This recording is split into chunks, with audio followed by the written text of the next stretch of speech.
that our enemies are always seeking means and methods to manipulate the vast majority of us. Okay. It's 40 million of us, and we're spending billions of dollars a year. True. Yeah. So this 40 million people has a nature, okay? And manipulate that nature, okay, is the fundamental principle of why America is America. Number one, there would not be an economic system if it were not for black people. America, I said this once before, America would be just another European nation that's at the bottom of the barrel if it was not for black Americans. There isn't one thing in America that was invented or created without the black mind. There wouldn't even be a soul, as we used to say in America, if it was not for black people. Okay, so this nation would be absolutely nothing if it was not for black people. The point is, our enemies are manipulating us out of our future, okay? Because they know one thing about us. There are fundamental things that was taken out of us as men and women in the advent of slavery. They know that we don't have it in our psyche to go after money, okay? To realize the power of money, okay? So they know this about us. They know that we are primarily programmed for labor. That's why we want the jobs. See, we programmed for that. Our minds are programmed for that, and the system constantly manipulates us in that direction through labor unions and all these types of things. We're fundamentally labor people, okay? And we don't want anything else because it's not there in our brains, right? So, and to sum this up, if we can just break a little piece off of the labor block in our mind into commerce and trade, we'll revolutionize America some more. Okay. Okay? But our enemies don't want that because they also know this. If we were completely free people, not only will we achieve the office of the President of the United States, but we'll harness the power of Wall Street. That's the danger. That's enough for them to create a nuclear war about it. Keep black folks off Wall Street. That's why they destroyed Black Wall Street. That's why they manipulate and try to destroy the Honorable Elijah Muhammad. Because the power of America is breaking black people out of labor into commerce. And they'll give us anything on this planet as long as we stay out of commerce. They give us all the sports, they give us all the entertainment, they give us all that stuff. Okay? But our enemies do not want us to have anything to do with the corporate boards of America, corporations, or Wall Street. Jeffrey, he made several strong points, and two of them of which he mentioned harness, and he mentioned power. And you know, I love the word leverage, because I know what to leverage means, and power, and harness. So, hearing those words, and thinking about what we've said on today's panel, does it appear that, well, let me ask you this, who is the enemy of African Americans? Is that the enemy of the white supremacist? And then I want to follow a question with you. The white supremacist. I'll just make that real simple. Yes. Yes, the enemy is the white The supremacist. Go enemy is ahead. the white supremacists. Okay. And what about when we look at all of these magazines, all of these TV advertisements? Is that a matter of something that, if you're not paying attention, can manipulate your mind all the way down to your children? And then say something about why this thing is so messed up in our equation as the destruction of the African American family, which leads to the lack of guidance and the fathers being out of the home. That's quite a question, but work on it for me, will you please? Oh yeah, I'll give it my best shot there. Definitely, we got to be careful while we believe that we're being entertained by the television. You have to be really careful because we look at the TV and the general notion is, well, hey, you've had a long, hard day at work, but of course, you come home, you might have dinner. Next thing you do, you turn on your idiot box. You have to be real careful. A lot of our passing time, instead of that being used when we get off our jobs, we should be using that time to focus on our own businesses, but we're using this idiot box, and we got to be careful calling that entertainment because it may not be so. It's very much so propaganda. They show us what they want us to see. They show us reflections of what they think we are and what they want us to think that we are. They don't give us a say-so in us determining that for ourselves. And while those shows go on break, and it seems to me like now the commercial time is actually longer than the actual show that they're trying to show you. So while you're watching images, these negative images, right after they get done showing you these images, they're going to try to sell you something.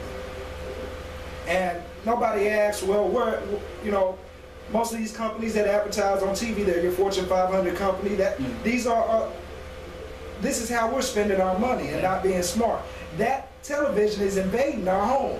A lot of times when I was growing up, we used to sit down with our family at the table. Mother, father, sister, brother, we're all there, no TV. We're having conversation with the family. You very, very seldom go into a modern family in 2015 and see that. I hear you saying for the most part. For the most part. I won't go so far as to say it's all but done, but for the most part, it's done, is what I hear you saying. I also hear you saying that when the average African American looks at these advertisements, we want to keep up with the Joneses, and we run out and we buy it. We go spend it. Therein lies the disease of consumerism. Is that right? Give it right back. Omar, what about the role and responsibility of husbands and future husbands? You know, Wait a minute, hold on a second. Isaac, do we have a call on the line? Isaac, do we have a call on the line? Okay, go ahead, Omar. You know, when you talk about husbands and future husbands, in Black America, husbands is becoming an extinct word. Back in my day, it was somewhere around 70% of black households, there was a man head of the house. Now it's only about 30%. They have gotten rid of the black man out of the house through the welfare system and the criminal justice system. So often there is no man in the house that you can call a husband. And even women today have a hard time finding a potential husband. They have to lower their expectations to find a man that's going to really be a man. And some of them are just, all they got is a man. They don't have a husband. Okay. Just somebody that's wearing some pants. Okay. I think we have a call on the line. Is that right, Isaac? Yes, sir. Caller, go ahead. Yes, hey, Brother Wallace, how you doing? Fantastic. Hey, this is Brother Joseph in Israel. Yes, sir. Yes, and I was just calling in just to make a comment based, some of the things that I've heard so far, my brother. Yes, sir. And just, looking at the condition of our people and the dilemmas, that we as a people face, I would just like to say one of the biggest problems that, you have to start from the ground up, but you try to build yourself up from the experience that we as a people have gone through. So we start from the floor up. And but a large degree, what makes it so difficult for us as a people, because we don't have any cultural awareness. And what I mean by that is that cultural awareness is the glue that binds the people together. Brother earlier made a reference to, say, the Jews. And what I would say about these people, for example, that I know specifically about, is that what they do, they have used an ancient African concept that goes back to the ancient Afro-Asiatic Hebrew people, that they have borrowed and they've implemented and they use it to their advantage to build them the people that they are today. But that's an ancient African concept that we as a people we're supposed to use for ourselves. And basically, it is this, is that as a culture, what they do is that all the people that's a part of the community, they all give 10% of whatever they have individually. It all goes to a central location, to a central fund that they have, like a United Jewish Fund or this fund or that fund. They all send their percentage in to this one central location. The people that's in control of that particular fund, they're righteous people that don't steal, not corrupt, they're not selling out, they're not in the bed with the enemy or anything like that. They down for their people, the European Jewish people. And they send that money to this one location. And what they do is they redistribute that fund back to the people. They reinvest the money back in themselves. Once they reinvest the money back in themselves, and they take the profit from what they make, they reinvest the percentage again the next year. And as they continue to do this year after year after year, you get what you call compounded wealth. And as you compound your wealth and you continue to invest and you continue to do this year after year after year, after a period of 50 to 70 years, or that's not 100 years, you're going to be one of the most economically powerful people that it is in the world. So it don't take rocket science to do this for ourselves, but what the problem for us is that we as a people, we have been stripped, and we've been made and to a large degree hate ourselves and not trust ourselves because of our historical experience in this country. So us living in a capitalistic system and us being let go after chattel slavery without an economic infrastructure, it still left us in slavery because there's no way people can operate and become free in a capitalistic system without their own economic infrastructure. We as a people have not developed that. And we as a people still do not understand this even today, although we have plenty of wealthy black people who individually have money in their pockets, but they don't understand the concept of collectivism and how you raise the people up. And that's what the Jewish people have done. They raised themselves up. And this is what we as so-called black people in the United States of America failed to do. We failed to raise ourselves up. And we cry and holler about this government program and that government program and what other people are not doing for. How can the other people do for what you want to do for yourself? It's ignorant for people to believe that another nation of people are going to love you more than you love yourself. So starting from the square root of the problem, looking for others to solve problems that really you basically your own problem, you never come up with a solution because if they're going to solve the problem, they're going to solve it to their advantage. They're not going to solve it to your advantage. Okay. And that's the problem that we as a people have been facing. But just on a small level, just to give you an example, Brother Wallace, and I'll make it real brief. If we as the black people, just give you just an example of what I'm talking about. It's hypothetical, but we just talk about it. Okay. If we as the black people, we're 40 million strong. If we as the black people just gave $1 a week, if we had a cultural connection with ourselves, if we just put up $1 a week at all the money that we have, in 1 week we got 40 million. In 1 month we got 160 million. In a year we got 1.2 billion. Now we do this 7 to 14 years using the Joseph strategy that the European Jewish people have used, using the ancient Afro-Asiatic Hebrew concept of the Joseph model. In a period of 7 years, all the problems that we crying about in 7 years, there wouldn't be problems for ourselves. We'd be creating jobs. We have savings, we have investments, we have property, we'd be helping the black farmers, we'd be buying from them, we'd be supporting them because we all culturally connected. But black people, we're not culturally connected. All right, Brother Yehoshaphat, thank you for your call. And yes, brother, you mentioned some good, strong points. I heard the brother mention and a couple of things. I think to be ignorant is just not to know about something. And we tend to react to that word ignorant. There's just some things we don't know, but it's easy to come into knowledge of a thing. Then we're going to have to stop reacting to the truth. In other words, not being able to handle the truth. Now, Brother Yehoshaphat mentioned several things. He mentioned culture and some things we're going to have to line up going forward. He mentioned investment. And what I got out of that is setting priorities. Out of that, and Omar, you were talking. Respond as briefly as you can to those things and what the brother said. You know, we've got to do exactly what he's talking about. Mr. Farrakhan has been advocating that for decades. Yes. Putting our money into a central fund, and we can use it for the benefit of our people. And if we don't do that, we're going to become extinct. There's no doubt about it. We don't control our banking system, we don't control our political system, and we surely don't control our justice system, but all that's based on money. When you can have rich white people who can commit crimes and don't go to jail because they got money to stay out of jail, and then you got poor black people who go to jail for everything, jaywalking, I mean, it don't matter. That's all money.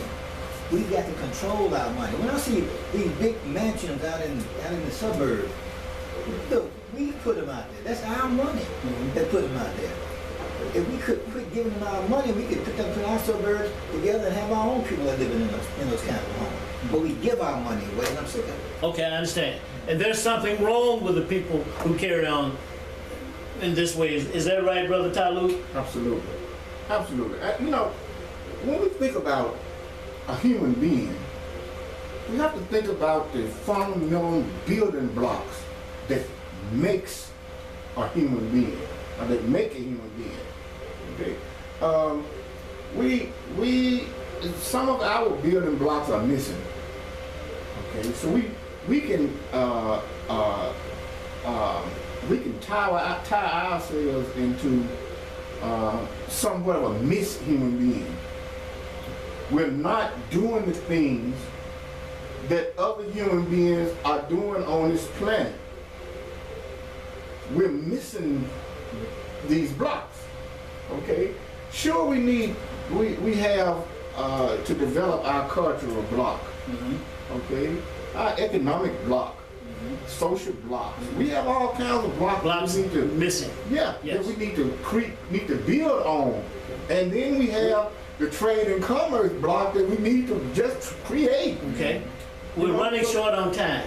Let me ask you this: what do you get out of women who say don't need a man, don't need no man? Did you have songs like what's that song? That song to the left, Destiny's Child, and all that. And Jeffrey, I hear you. You go next. You want to get on that? And is this a part of what we're talking about? These backward relationships, and that's 4 or 5 questions right there. Tackle it. You know, actually goes back decades. It goes back decades in music. I remember those songs that what love's got to do with it. Yeah. Some of the other That grew out of a bad relationship too. That was Tina Turner. Yeah, that and then we saw that I a lot of this miseducation comes out of the music. Okay, it comes out of the music, come out of lyrics, you know, and it comes out of these artists' personal experience, and they have the avenue to blow it up into a national thing and mislead literally millions of families. Okay, mislead the women folks. And our women folks are saying that primarily because they feel like they don't need any protection. They don't need a man. So a man is protection. Okay? Protection. A man is the muscle in the relationship, which means, you know, that's a force, that's a power. And that muscle is not necessarily the muscle in the body, that's a muscle in the mind too. Okay?